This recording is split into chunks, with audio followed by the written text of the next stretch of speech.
I'm your host, Chris Barbee of Alumni Relations. On this edition of 10 or 10, 10 minutes or 10 questions, we welcome George Davis III.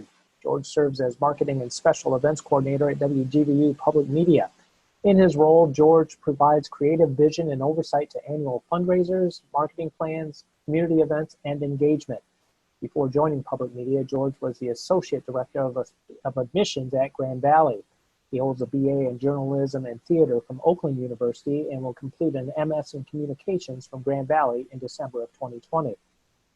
In 2019, he was awarded the Community Advocate Award by Grand Rapids Young Professionals. Additionally, George is an entrepreneur and co-owner of Truth and Gold, a lifestyle apparel brand where parenthood meets social activism. He serves as Worship Director at Madison Church Ford Campus and is a member of Alpha Phi Alpha Fraternity Incorporated. George, quite an impressive list of accomplishments you've got there. Thank you. I appreciate it, Chris. It's Friday and it's 10, and usually on Fridays I'm like headed to the beach by now, but I thought I'd take out some time to talk to you. So thanks for having me, man. It's good to see you. It's always good to catch up. Well, thank you, and let's get right to the questions. Yeah.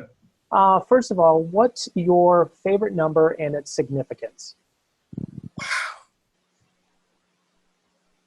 Man, I guess it would be 3. And why?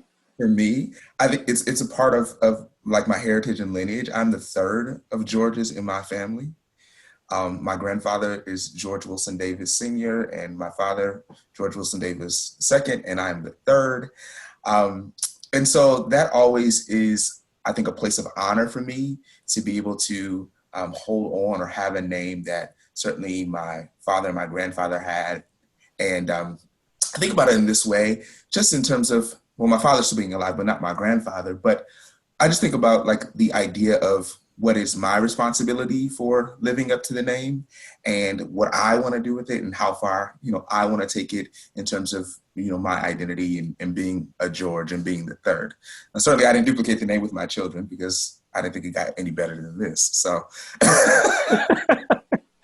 Well, I actually got 2 questions out of that because we got your middle name too. So.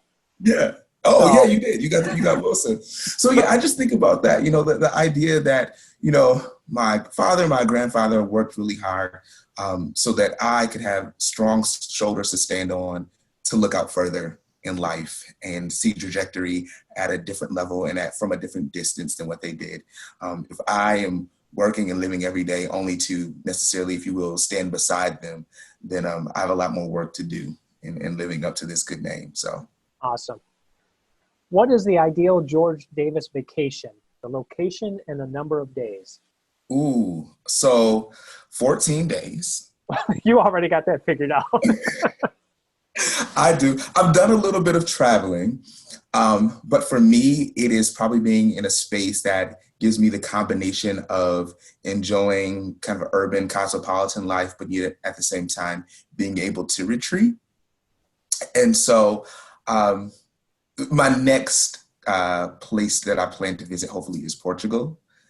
Last fall, I did Barcelona and Sicily, and that was phenomenal. So I think it would be, whether it's Portugal, or somewhere in Portugal would be nice, so that I can get some city life, but then, hey, I want to get by the beach and kind of have some peace and quiet and retreat that way, or to a small village. That would be awesome.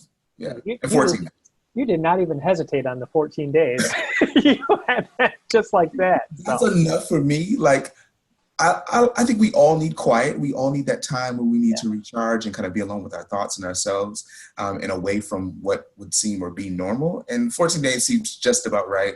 And at 14 days too, my kids are probably like begging me to come back because they're tired of being with a relative or a grandparent. So. Well, if somebody asked me that question, I'm going with 14 days. So, because George Davis said so. Yes. What are you reading right now? What am I reading right now? How to Be Anti-Racist by Dr. I can't think of his name. It always escapes me. Kendi is the last name. Okay. Yes. Good book so far? Yeah, it is a very good book so far. I think it really certainly has a tone and a voice that kind kind of is hearkening and calling to the kind of the racial reconciliation reckoning that we're having right now in our country, but also charging people of color as well with kind of looking at some of those internalized spaces where we've allowed racism to affect us, and that, if you will, exhibiting itself in kind of like this internalized racist oppression. And yeah, it's a good book. It can be a difficult read sometimes because you have to pause and give yourself opportunity to really absorb it and to reflect personally, but also at the same time, I think it's an important read right now at this time. So. Yeah. What is the professional accomplishment you're most proud of? I can answer that two ways. I think I have yet to accomplish it would be part of that answer. But I think up until this point, it has been taking a risk and pivoting in my professional career. I think for a long time in our community, in terms of Grand Valley, like I was very much in the admission space and recruitment space. And I'd been there, for the better part of 13 years from working at the previous institution that I was at before having the opportunity to come to Grand Valley. But I got to a place where I said, I really want to do something different. And I didn't feel like I was living fully out of my identity and my gifts and the things that I was passionate about at the time. And journalism and media and TV and radio was always kind of in the background, but I never felt like I gave myself a fair chance to pursue what it would be like to exercise my gifts in that space. So I think my greatest accomplishment at this point was pivoting and still looking within the framework and the system of Grand Valley to see, like, where can I put those gifts and skills into play? Where can I get that experience that I've been longing for? And it was just right on time to be able to kind of transition to WGVU and work in public media. So. And you've done it well. Thank you. Thank you. It's been fun. Let's say you're going into a music shop and have time to select one item. What are you going to walk out with? You said a music shop? Yep. Oh, Chris. I gotta have a stumper. Come on. It is a stumper because I do, and I love music. I was going into the music shop and I had to pick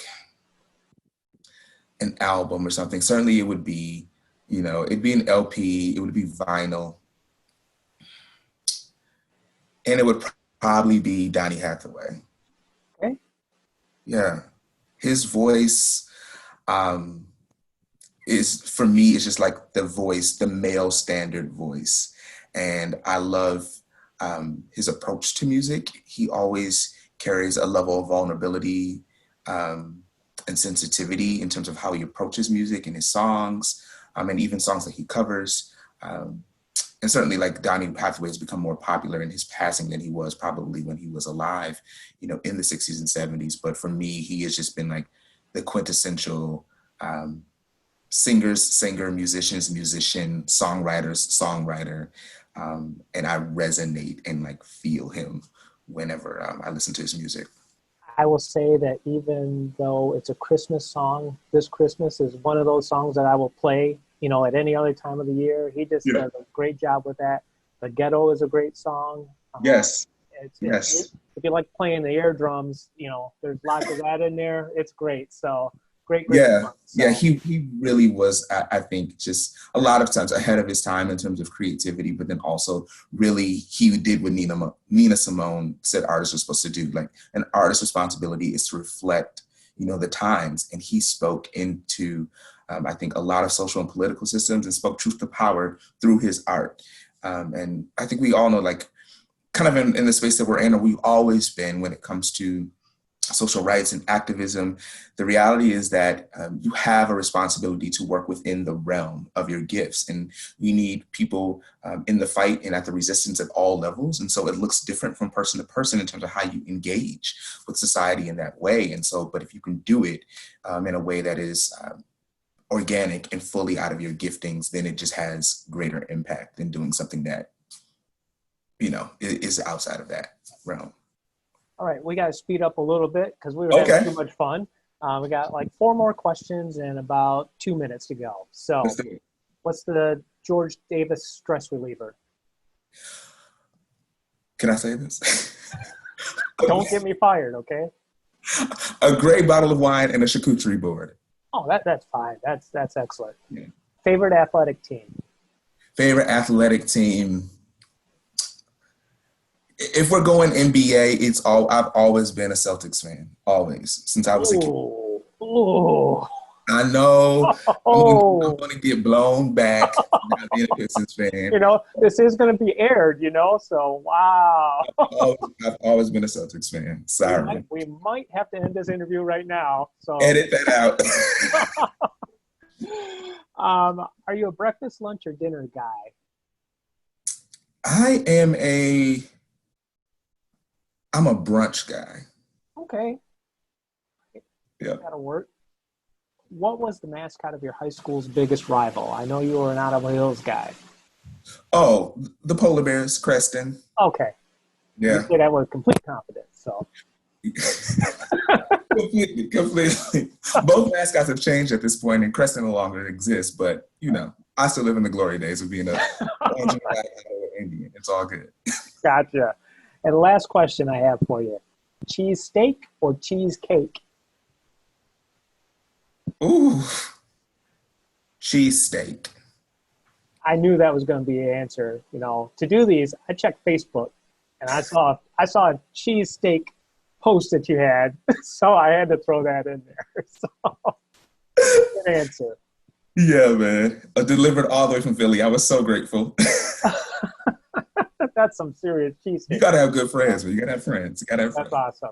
Well, Yeah. George, it's been a pleasure talking with you, and good to see you. And I appreciate you taking the time out to do this. So, No doubt, Chris. Thank you so much for the opportunity. It's always good to see you and to catch up and to get to learn more about each other and have some conversation. all right, take care. You're welcome. You too.